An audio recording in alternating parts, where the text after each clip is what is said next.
There's new controversy at the state capitol tonight over the Senate's handling of sexual harassment allegations against California lawmakers. The Senate is announcing it will no longer investigate those claims. CBS 13's Lamore Abrams is live now at the Capitol to explain how investigations will be handled now. Lamore?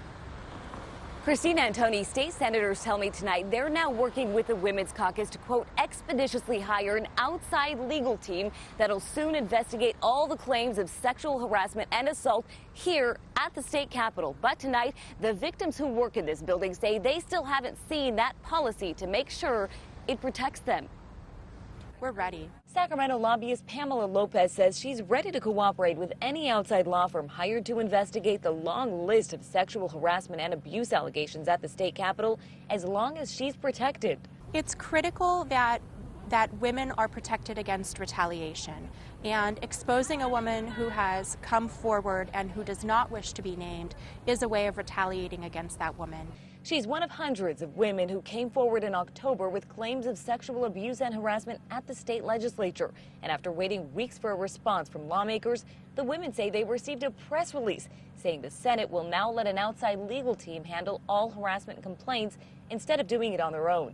The changes comes after new allegations against State Senator Tony Mendoza, a second woman publicly accusing Mendoza of inappropriate behavior toward her when she was 19. The senator denied the first claim that he allegedly invited a female staffer to his house to look at resumes. But over the weekend, Senate Pro Tem Kevin DeLeon moved out of a house he shared with Senator Mendoza. I see this as a very positive development. Attorney Mary Alice Coleman, who represents victims of sexual assault in the workplace, says going after a government entity poses challenges. As long as the employer, in this case, the legislature controls who is doing the investigation, there will be questions about whether or not it's a fair and unbiased investigation.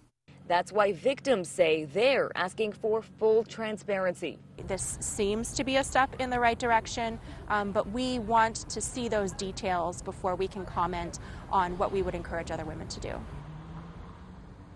And for now, Senator DeLeon isn't commenting on how he's distanced himself from embattled Senator Mendoza. He did issue a statement tonight saying those who violate policies will be held accountable swiftly and justly. We can also tell you tonight this story keeps developing.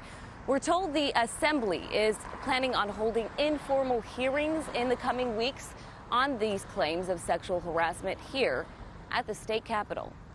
Much more to come on this, no question about it. Lamore, thanks so much. Live at the Capitol for us.